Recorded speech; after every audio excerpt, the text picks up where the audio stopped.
Class 8 chapter 3 of civics. इस chapter में हम पढ़ेंगे कि why do we need a parliament.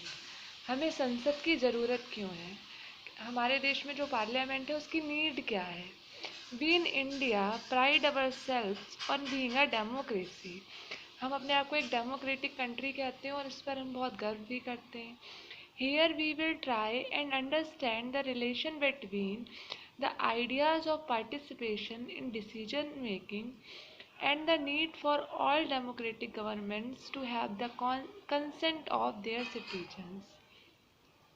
हम इस चैप्टर में पढ़ेंगे कि जो कैसे हम पार्लियामेंट में लोग जो हैं वो मिल के डिसीजन मेकिंग, मतलब जो भी गवर्नमेंट डिसीजंस लेती है उसमें सारे सिटीजन्स कैसे शामिल होते हैं।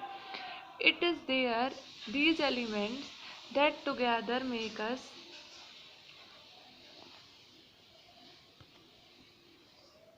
democracy and this is best expressed in the institution।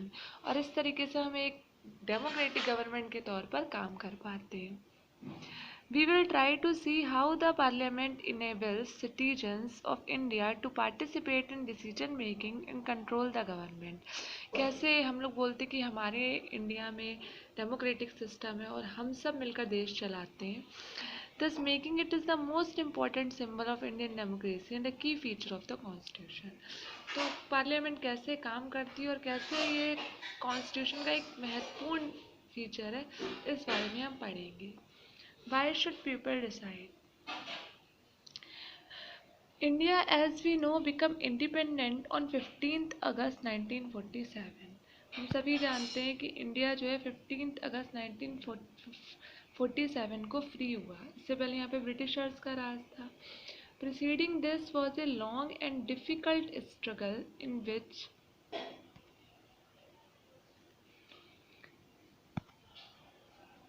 many sections of society participated, जिसमें बहुत सारे लोगों ने भाग लिया।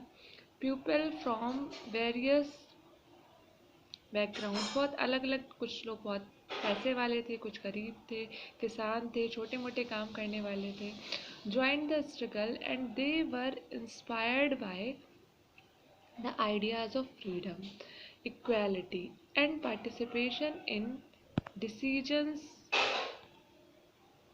मेकिंग। और ये लोग क्यों, इन्होंने इतना फ्रीडम के लिए फाइट करी, क्योंकि ये चाहते थे हमें भी स्वतंत्रता मिले, समानता मिले और जो भी निर्णय हो देश के उनमें हम पार्टिसिपेट कर सकें। Under colonial rule the people had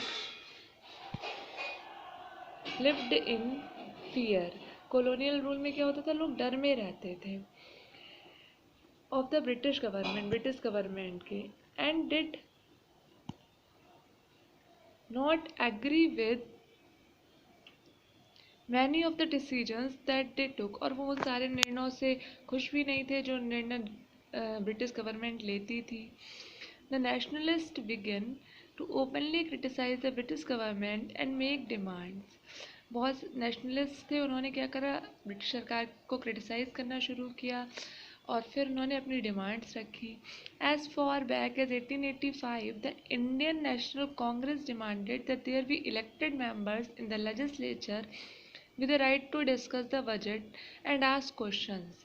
1885 में जो इंडियन नेशनल कांग्रेस थी, एक संस्था थी जो भारतीयों ने बनाई थी, उसने कहा कि हमारे लोग भी होने चाहिए पार्लियामेंट में, लेजिस्लेचर में, जिससे वो काम बजट पे जो भी पैसा आप खर्च कर रहे हैं इंडिया का, उस पर सवाल पूछ सके। The government of India act 1909 allowed for some elected representation. और जब गवर्नमेंट ऑफ इंडिया एक्ट आया 1909 में, तो उसने कहा कि कुछ लोगों को इंडिया के जो ब्रिटिश लेजिस्लेचर है उसमें रिप्रेजेंटेशन दिया जाएगा। While these early legislatures under the British government were in response to the growing demands of nationalists, they did not allow for all adults to vote, nor could people participate in decision making। लेकिन फिर भी बहुत कम लोगों को ही, जो बहुत पैसे वाले लोग थे, उन्हें ही वोट देने का अधिकार मिला। और इसके अलावा सब लोग जो थे उन्हें डिसीजन मेकिंग में या जो रूल्स बन रहे थे उसमें शामिल होने का अधिकार नहीं मिला। तो अभी भी लोग बहुत खुश नहीं थे, बहुत कम परसेंटेज था जो लोगों का, वो लोग अब निर्णय लेने में शामिल हो पा रहे थे, वो भी डायरेक्ट तरीके से नहीं। इसके बाद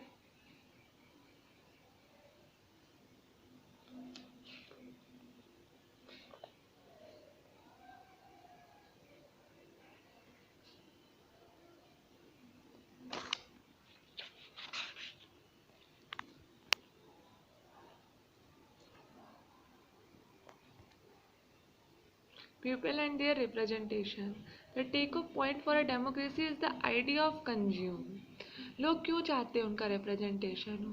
क्योंकि जो डेमोक्रेसी का आइडिया है वही इस पर बेस्ड है कि जो डेमोक्रेसी होगी उसमें लोग खुद मिलकर अपना जो है रिप्रेजेंटेशन करेंगे। जैसे हम लोग क्लास में एक मॉनिटर बना देते हैं और वो पूरी क्लास का रिप्रेजेंटेशन करता है। इस तरीके से डेमोक्रेसी का ये आइडिया है कि हम सब लोग मिलकर एक अपना एमपी या एमएलए चुनते हैं और वो हमारा रिप्रेजेंटेशन करता है। तो जो रूल्स पार्लियामेंट में बनते हैं वो एक्चुअल में रूल्स हमारे द्वारा बनाए गए होते हैं।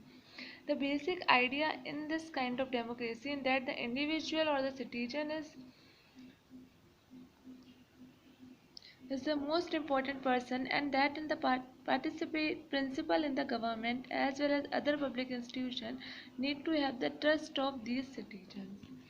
और डेमोक्रेसी में कोशिश यही की जाती है कि जो लोग हैं, जो गवर्नमेंट है, वो हमेशा ध्यान रखे अपनी पॉलिसीज़ बनाते वक्त कि उससे लोगों का ज़्यादा से ज़्यादा भला हो सके। और इंडिया एक वेलफेयर कंट्री है, इसलिए वेलफेयर कंट्री में भी ये बात ध्यान रखी जाती है कि गवर्नमेंट ऐसी पॉलिसीज़ बनाए ताकि लोगों को ज़्यादा से ज़्यादा फ़ायदा मिल सके।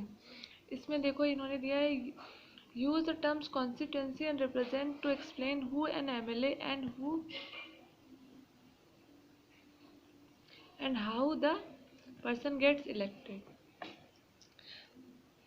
कैसे एमएलएज और एमपीज इलेक्टेड होते हैं ये हम आगे पढ़ेंगे। Discuss with your teacher the difference between state legislative assembly and the parliament, Lok Sabha. हमारे यहाँ दो लेवल पे गवर्नमेंट होती है, एक सेंट्रल लेवल पे और एक स्टेट लेवल पे। तो सेंट्रल लेवल पे जो गवर्नमेंट होती है उसका मेन काम होता है कि पूरे देश से संबंधित नियम बनाना, और जो स्टेट लेवल की गवर्नमेंट होती है उसका काम होता है स्टेट से रिलेटेड काम करना। सेंट्रल लेवल की जो गवर्नमेंट होती है वो और देशों के साथ भी रिलेशंस मेंटेन करती है। स्टेट लेवल की जो गवर्नमेंट होती है वो किसी स्टेट के अंदर क्या क्या चीज़ें हो रही हैं उनको लेकर काम करती है। तो जैसे ये दिया है, from the list below identify the work of state government, that of central government, the decision of the Indian government to maintain peaceful relations with China. China के साथ रिलेशंस बनाने का काम किसका है? सेंट्रल गवर्नमेंट का। उसी तरीके से किसी स्टेट के अंदर जो भी वर्क है वो किसका काम है? स्टेट गवर्नमेंट का। तो हमारे देश में जो पार्लियामेंट है वो स्पेशली दो हाउसेस में डिवाइड है।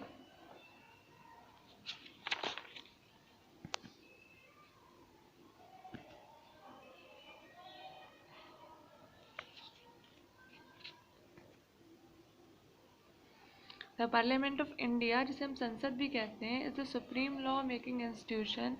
It has to houses, the Rajya Sabha and the Lok Sabha. Rajya Sabha council of states with a total strength of 245 members, Rajya Sabha में टोटल 245 members है, is chaired by the vice president of India. जिसका जो चेयर पर्सन होता है वो वाइस प्रेसिडेंट ऑफ इंडिया होता है। Lok Sabha house of the people with a total membership of 545 is presided over by the speaker. Lok Sabha जिसमें 545 members है और जिसका जो हेड होता है वो स्पीकर होता है। हम नेक्स्ट वीडियो में पढ़ेंगे the role of the parliament.